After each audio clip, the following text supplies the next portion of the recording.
Hello, everyone. This is Rabbi Jeff Sachs coming to you again with our Halakhic Man series. Sorry for the delay. Those of you that follow the news may have heard that we're under something of attack here in Israel. And at exactly 10 o'clock, when I was about to start the class, the sirens went off, and our whole family gathered together here in our safe room, which usually doubles as my study and my broadcast studio for WebYeshiva. So things hopefully have calmed down for the evening, and but if you are following the news, this session is being recorded on the evening of Tuesday, July 8th, 2014. And if you're listening to this at some point in the distant future through the archives, you'll look back in the history books and find out that we went through a little tough spot here in Israel. But I hope that everything is okay now, wherever it is, or I should say whenever it is that you're listening to us. This series is brought to you in memory of Rabbi Ezra Labaton, Zichrono Livracha, sponsored by the Beta family. The three characters: Halakhic Man, standing at the pinnacle, the Ish HaLakha; Cognitive Man, the scientist, the Ish HaDa'at; and Homo Religiosus, the religious man, the conventional religious man, together have been the focus of our comparisons. We've said already countless times that Homo Religiosus feels this great tension between heaven and earth, and there's a dualism in his personality that creates a tremendous tension. Halakhic Man is not oblivious to this tension. He also lives with it, but yet he has found a way to transcend it, has found a way to resolve the tension. And this is the topic of chapter 11, the manner in which the halakha itself serves as the mediating verse, the mediating component to resolve that tension between heaven and earth, between being both a divine creature and a creaturely creature. And interestingly, the test case, the kind of litmus test that the Rav runs this comparison through, is specifically that of Yom Kippur. This chapter is very much focused on the topic of Yom Kippur, and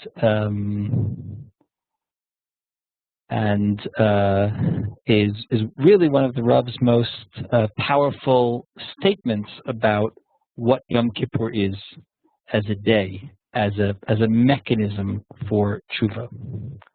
This fundamental opposition between the ontological outlooks of Homo Religiosus and Halakhic Man, ontological in its essence, in its being, the very essential difference between the worldviews of Homo Religiosus and Halakhic Man, is reflected in the very being of these two personalities. It pervades their entire characters. The tendency towards subjectivity, and he delineates some of the characteristics of each. The syntax of this paragraph is a little, it takes two reads, so I'll just summarize it. Homo Religiosus is subjective. He desires the blurring of boundaries, the confusion of domains, the lower with the higher. We live down here in this world, but yet we aspire towards the transcendental realm, and we're trying to break down those barriers. We're trying to blur those barriers. We're trying to blur the barrier between the corporeal and the spiritual, between man as a physical body, as an animal creature, and man as possessing of a divine spark. The lower with the higher, the revealed with concealed. However, on the other hand, for Halakhic Man, the thrust towards objectivity and lawfulness, toward a firmly established creation, well-formed, possessing boundaries, statutes, and judgments of Halakhic Man, mold the images of the two godly individuals. They are both godly individuals, the Homo Religiosus, halavai, we should all be Homo Religiosus. Forget Halakhic Man. That would be a great improvement in and of itself. But there are differences. One strives for subjectivity, one strives for objectivity, one strives for a blurring of boundaries, the other seeks clear delineations. Homo Religiosus is indeed highly subjective. He's different from scientific man. He's different from cognitive man. The scientist is distinguished by objectivity. I mean, after all, we know that that is the hallmark of science. That is the hallmark of academia. That is the hallmark of research, objectivity. And in this way, Homo Religiosus, religious man, is quite different. His psychic equilibrium and an almost eerie indifference. When cognitive man approaches the world, he takes great care that he not be disqualified as an interested party. He's not concerned in advance with the results of his cognition study. He is but a watchman, a scout, a scribe, recorder, enumerator, sofer, mabit, kotev, sofer, moneh, taken slightly out of context, a line from the Unatana Tokef on Rosh Hashanah and Yom Kippur. Interestingly, the editor here the translator here has added in that these are terms from the Musaf prayer of Rosh Hashanah, but they're also from Yom Kippur, and presumably the association here is more with Yom Kippur because that is the theme of the focus of the chapter. However, this is not the case with Homo Religiosus. When he stands before the cosmos, he's entirely aflame with the holy fire of wonder. He is all a shudder, confronted with the incomprehensible and unknown. Now, there is some repetition here with earlier chapters. There is some backtracking over ground which was trod earlier. His soul rages in storms like a tempestuous sea. He is frightened, terrified. Oh, did I say? I'm sorry. I think I may have misspoken. I think I may have said Halakhic Man earlier. I meant Homo Religiosus. As opposed to the scientist who seeks objectivity, simply recording data. As opposed to the scientist, Homo Religiosus is aflame with the holy fire of wonder, all a shudder, confronted with the incomprehensible and unknown. His soul rages in storms like a tempestuous sea. He is frightened, terrified by the mystery. He hides his face, for he is afraid to look upon it. He flees from it, but at the same time, against his will, willy-nilly, he draws near to it, enchanted. He finds himself irresistibly pulled toward it, pines for it, and longs to merge with it. Homo Religiosus is suspended between two giant magnets, between love and fear, between desire and dread, between longing and anxiety. These kinds of dyads that he's swinging in the balance between these opposing forces. He's caught between two opposing forces. The right hand of existence embraces him, the left thrusts him aside. Indeed, there is a great deal of truth in the view of Rudolph Otto that fascination and repulsion constitute the two fundamental experiences of Homo Religiosus. He's making reference to, we've mentioned before, where is he? There he is, Rudolph Otto.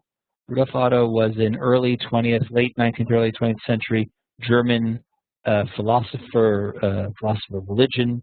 He was most famous for a 1917 book called The Idea of the Holy, in which he develops this notion of the numinous, the great overpowering experience, the fearful and fascinating mystery of what the religious encounter is. We're drawn towards God, we're drawn towards the idea of the holy, but yet we are petrified of it because we know that it has this overwhelming power, the kind of respect that you have to show to great power, to knowing that you're overwhelmed. If anybody's ever been, we who, even the most faithful amongst us, experience religious moments often in a different way than they did centuries ago.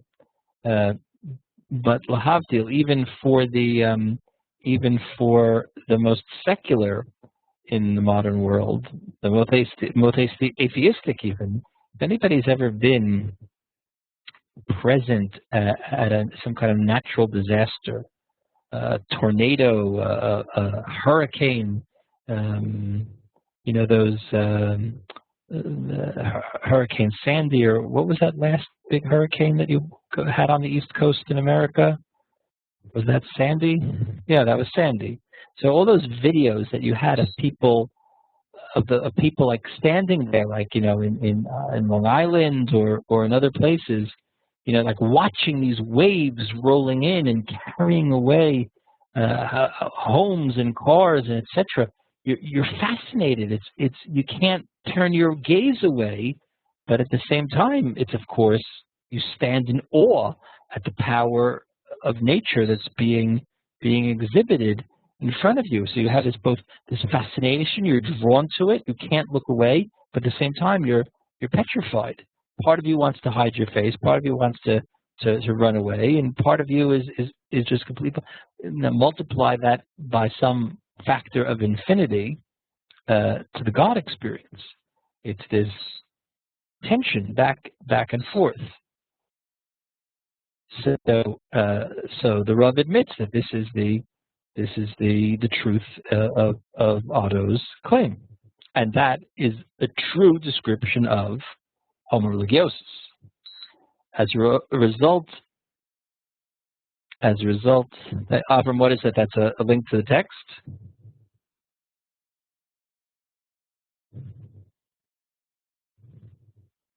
Yeah, Avram, your mic is open. What were you saying? You put up a link to the German, the original. So Bina Chana can help us with the original German, but Avram presumably also read German. But for the rest of us, you'll have to get the English. As a result of fluttering to and fro between these powerful opposing poles, Homo Religiosus suffers from psychic torments and spiritual anguish.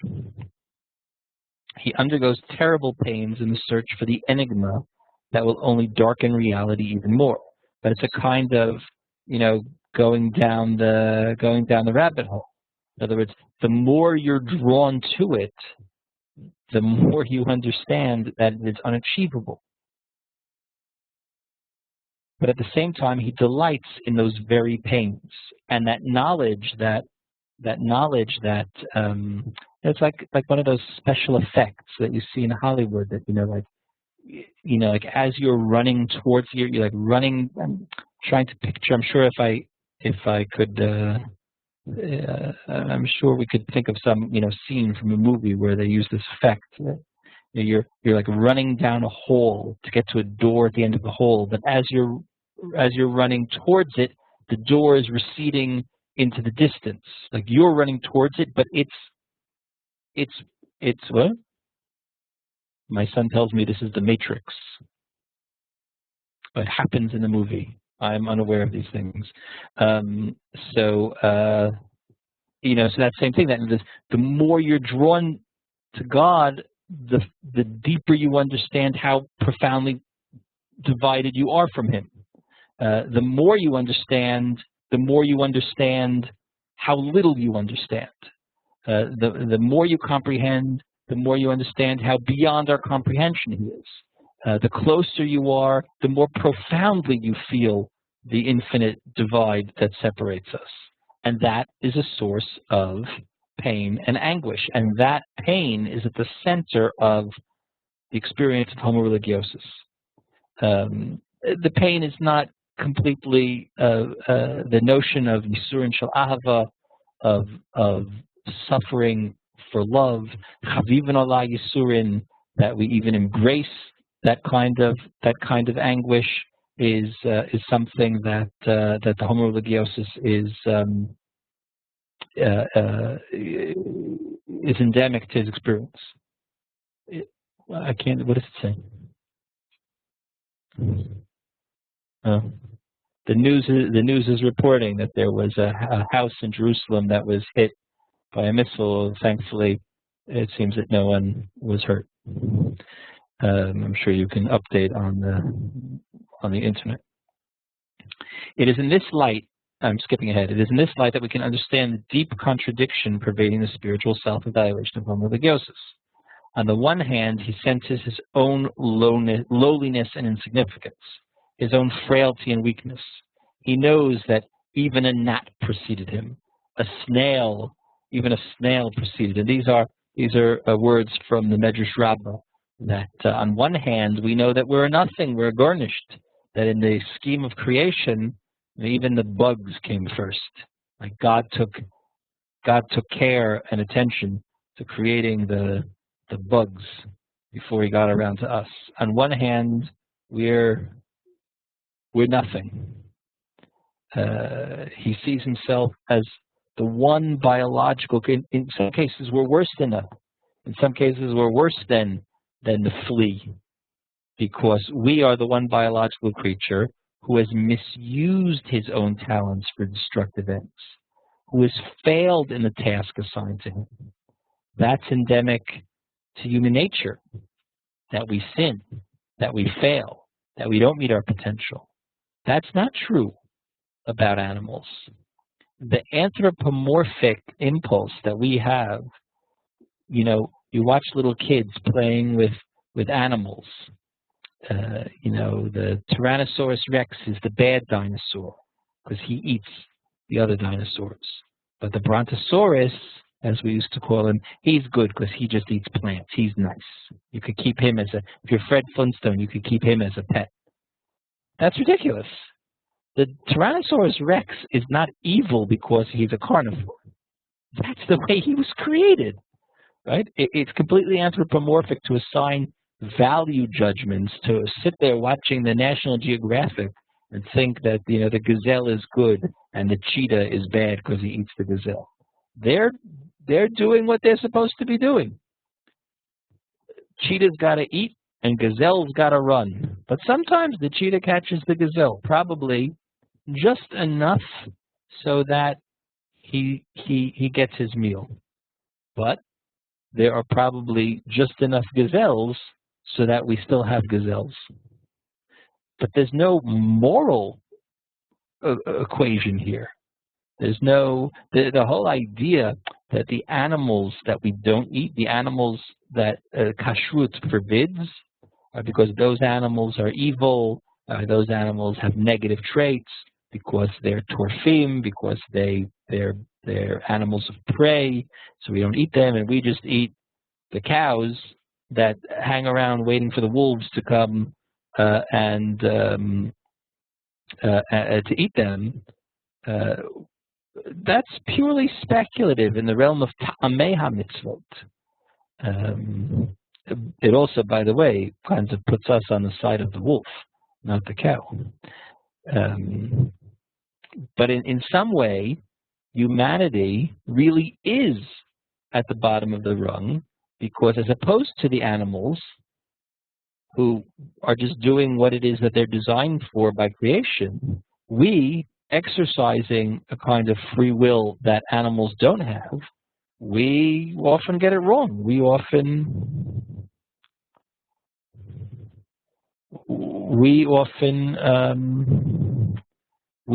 get it wrong. We often miss our potential. On the other hand, he is aware of his own greatness. On the other hand, man is aware of his own greatness and loftiness, how his spirit breaks through all barriers and ascends to the very heights, bores through all obstacles, and descends to the very depths. He is not the crown of creation to whom God granted dominion. Is he, rhetorical question, is he not the crown of creation to whom God granted dominion over all the works of his hands? And God blessed them, and God said to them, Pru, Revu, Umaluat Haaretz v'kivshuha, subdue the earth, have dominion over the fish of the sea and the fowl of the heaven, and over the beasts, over all the earth. The task that's given to Adam Harishon. Now this pasuk is, those of you that are familiar with the teachings of Rabbi Soloveitchik, this should remind you of something. What is this pasuk, the motto of, or for whom is this pasuk the motto?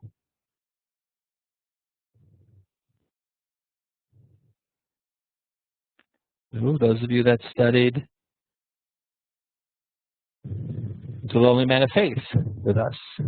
This is the motto of Adam the First. You remember that Lonely Man of Faith, the Isha Emunah, Rabbi Soloveitchik, points out that the tale of creation is told twice. Genesis chapter 1, Genesis chapter 2. And the story of the creation of man, humanity, is told in different ways. And the Rav develops this idea that the two different angles that each chapter takes says something about the human personality.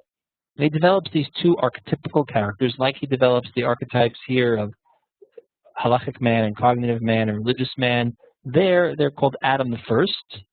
The tale of creation is depicted in the first chapter of Genesis, and Adam the Second. Adam the First is majestic man. Adam the First is the one that's tasked with vikibshuha, to stand at the pinnacle of creation, to dominate the created world. That's the majestic man, as opposed to Adam the Second. There's another parallel essay called Majesty and Humility, which we once studied together, and you can find those talks in the archives as well. The same idea. There's, on one hand, we're majestic. On the other hand, we're humble. This dualism is built into creation, because in fact there is no Adam the First and there is no Adam the Second. They are both components of each and every one of us. This is the blessing that God bestowed upon man. The antinomy is an integral part of man's creature consciousness. More, it is the source of the entire dispute concerning man's place within the cosmos. I'll skip ahead. Between the two poles of self-negation and absolute pride, man fluctuates between this dualism of self-negation and of pride, between a consciousness of nothingness and a consciousness of the infinity deep within him. Homo Religiosus can never be free of this oscillation. Homo Religiosus feels this pain, like a pendulum swinging between these two forces. In the depths of his consciousness, he is entangled in the thicket of two contradictory verses. This idea of Shnei Ktuvim Hamachishim et Zeh et Zeh, two different poles, two different values, two different orientations that are pulling away at him. The Chazal talk about this idea of sometimes there are contradictory verses in the Torah that have to be resolved, that the tension can't be maintained. But for Homo Religiosus, the tension is built in. It is unresolvable. One verse declares, when I behold the heavens, the work of thy fingers, the moon and the stars which thou hast established, what is man? Ma enosh ki tizkerenu. What is man that thou, God, art mindful of him, and the Son of Man that thou thinkest of him? Man is nothing. Ma enosh. What is he? He's a nothing. Like why should you, God, even be concerned with man? However, the other verse declares, yet thou hast made him but a little lower than the angels, and hast crowned him with the glory and honor. Thou hast made him to have dominion over the work of thy hands. Thou hast put all things under his feet. Now, there's something interesting in this pasuk from the 8th chapter of Tehillim. V'techasrehu ma'at me'elokim.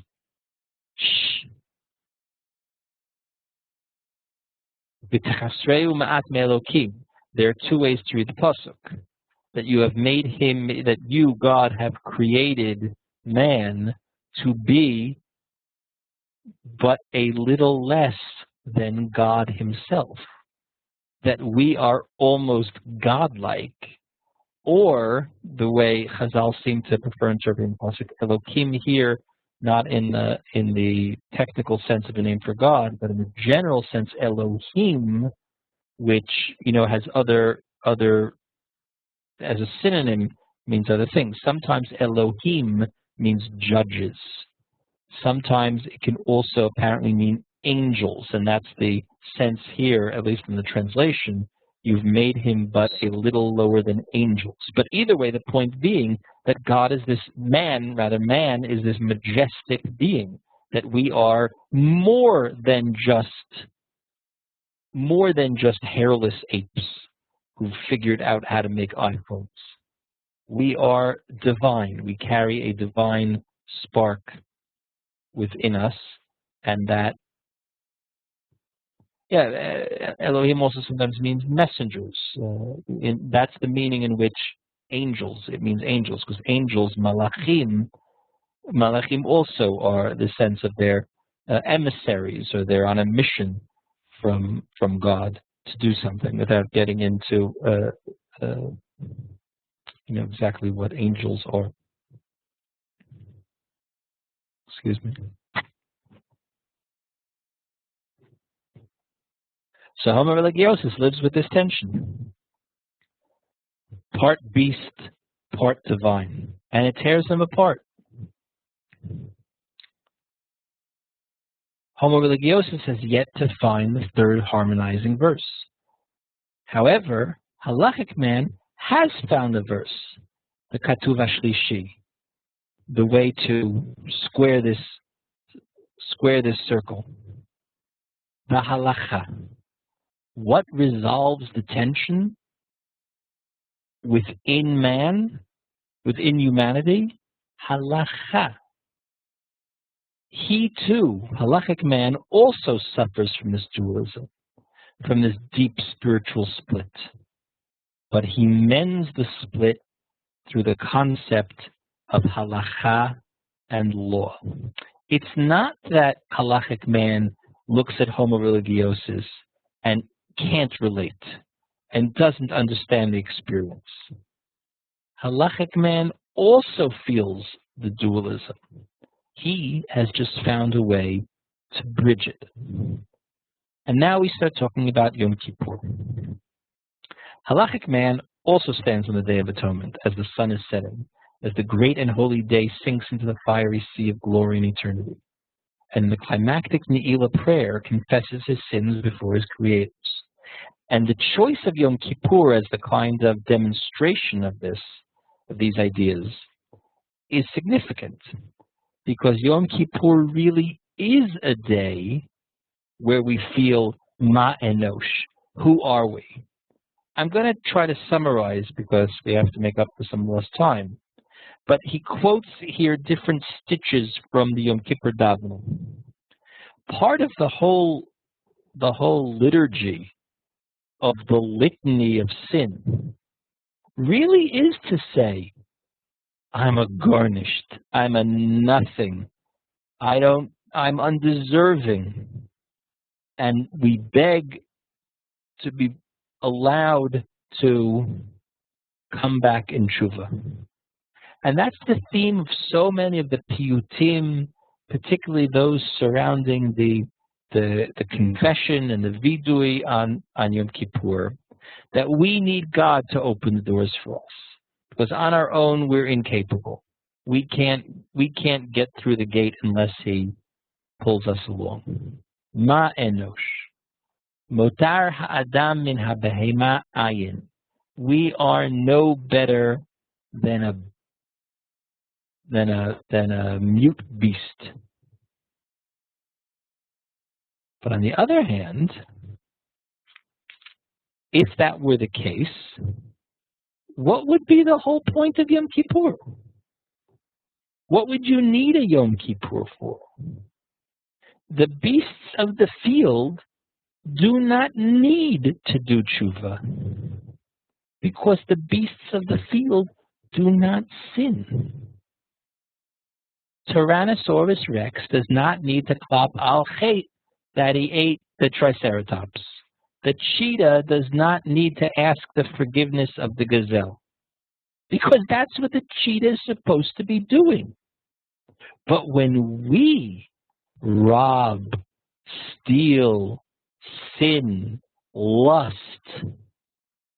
when we defame and act arrogantly, and we sin against man, and we sin against God, and we sin against ourselves,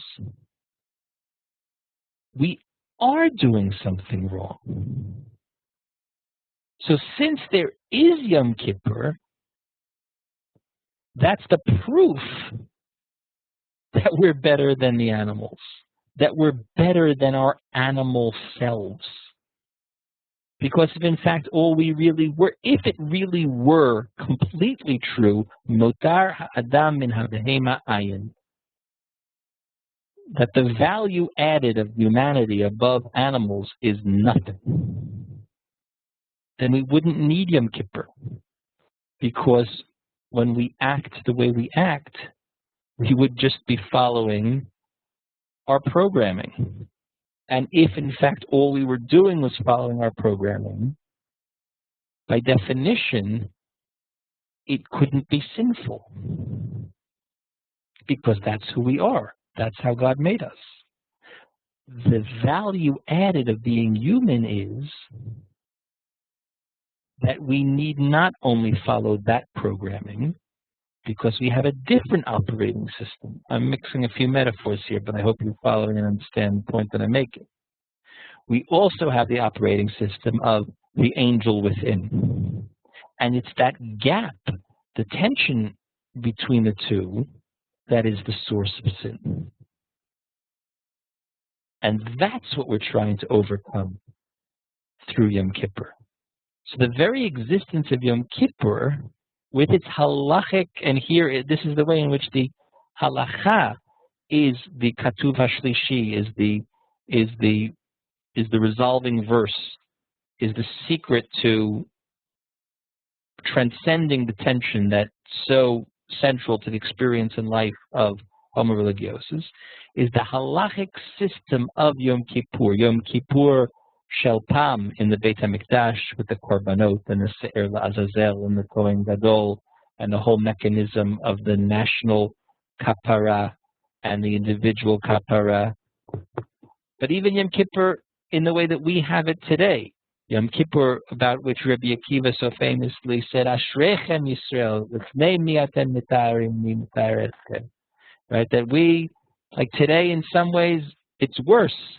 We feel the loss of the Beit HaMikdash. We feel the loss of the Korbanot. We feel the loss of the Se'er La'azazel and the Kohen Gadol going L'fnai v'Lifnim. And that's so central to the Yom Kippur davening, is the discussion of what we don't have.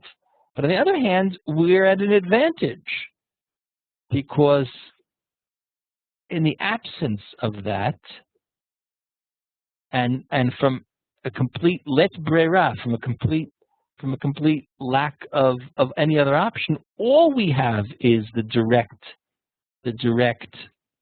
petition to God. Before whom do we purify ourselves, and who purifies us?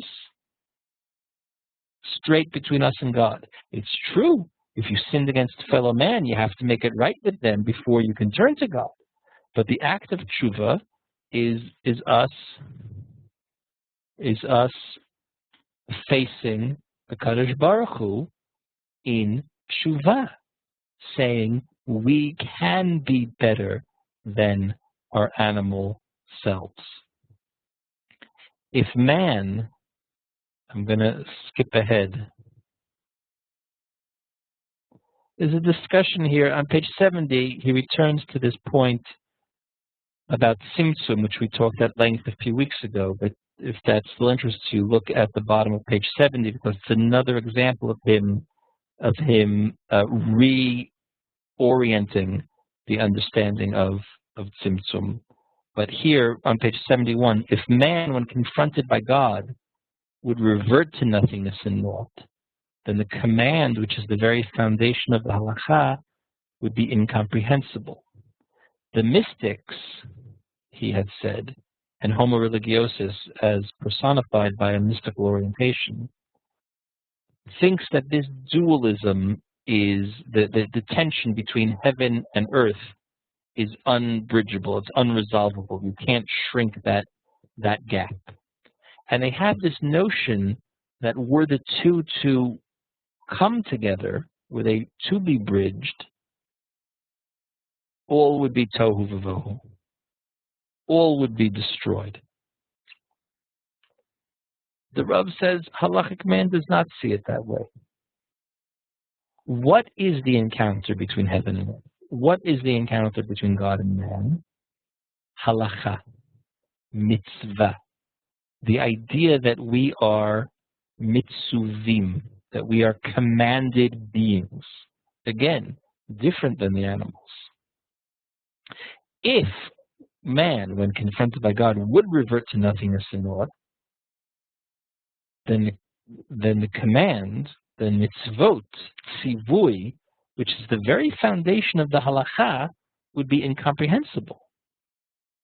If our encounter with God would be some kind of religious nuclear option, then at least the entire halachic system would be incomprehensible. Because what is halakha? Halakha is the encounter.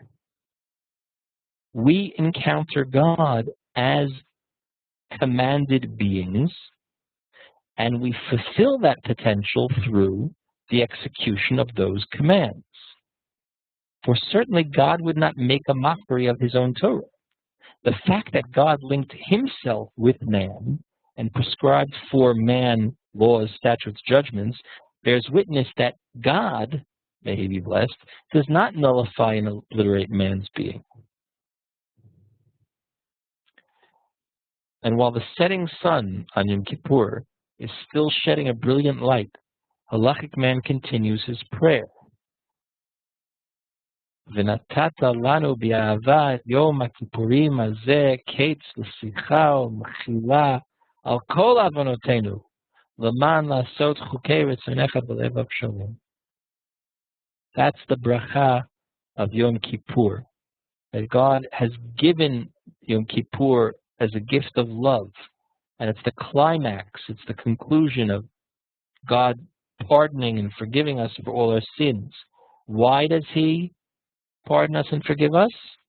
So that through pardon and forgiveness, we can cease from the oppression of our hands. We can stop doing the evil that we had previously done, and then return to God to perform with a whole heart the mitzvot. The purpose of tshuva is to allow us to return to being more proper, more effective, more engaged mitzvah doers. The Day of Atonement, which was given to us in love, the promise of pardon, forgiveness, obligation to repent, the existence of the statutes which God has willed, are the clearest and strongest testimony to man's importance, his central place in the world. The second verse contradicts the first. You have made him but little lower than the angels, and has crowned him with glory and honor. The halakha serves as the third harmonizing verse. On one hand, we're animals. On the other hand, we're angels. How do you resolve that contradiction? Through the halakha. How do you go from being an animal to being an angel? By being mitzuveh, by being commanded. And then he quotes the beautiful passage from the end of the Davening Yom Kippur, the end of Ne'ilah. Before I was formed, I was of no worth. And now that I've been formed, it is as if I had not been formed. Right? Before I was created, I was nothing. Now that I've been created, I'm still like nothing because I've missed my potential. If I don't reach my potential, then taka really I am just a bug. But through tshuva, we hope that we can recapture our true essence. It were better for man not to have been created. And here's a quote from a very well-known Gemara in Eruvin, that the Chazal debated, what would be better? Is it better to be born? Is it better to be created? Or is it better never to have been created? Because after all, since everyone sins, since there's no one who gets it right 100% of the time, so having been born is something of an oppression, because we're destined to, at some point or another, mess up. But if you're never born, if you never get up to bat, you never strike out. So Chazal debate this question. The Gemara says they debated it for a very long time. And the conclusion was that maybe it would have been better not to be created. But now that we have been created, either as individuals or as a species, so each person should examine his deeds. Each person should do tshuva. This is the authoritative halachic judgment of the sages.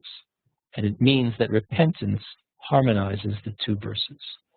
Tshuva in general, Yom Kippur in specific, is the mechanism, or it's the best example of how the halakha works to do that transcendence. Remember that chart that we've been using. There you go. Right here, we're talking about Homo Religiosus and Halakhic Man. Homo Religiosus feels this tension between the world of the spirit and the material world, and he has no way to resolve it. His only desire is to negate the material world in order to transcend to the spiritual world. But he knows that that's impossible, because after all, we're trapped down here. So he's caught in this tension. Halakhic Man does not feel the tension, because he's able to resolve. He's aware of the tension, but he's able to resolve it through bringing heaven down to earth, and that mechanism is the whole agenda of the halakha, which resolves and clarifies the tension that's built in to the nature of humanity, which is a dual being, torn asunder, animals with the divine soul. And only the halakha can overcome that. Thank you for standing by at the beginning of tonight's session, a most unusual experience in the history of the WebYeshiva. We should be broadcasting while under fire. I hope it will be the last time, and everyone should now go back to being glued to the news about what's happening here in Medinat Israel. We'll continue next week. Next week will be, for us here in Israel, it will be Motzei Shiv'asa B'Tammuz after the fast. Those of you that are to our west may or may not still be fasting, depending upon where you are, but we will be having class next week. Laila Tov.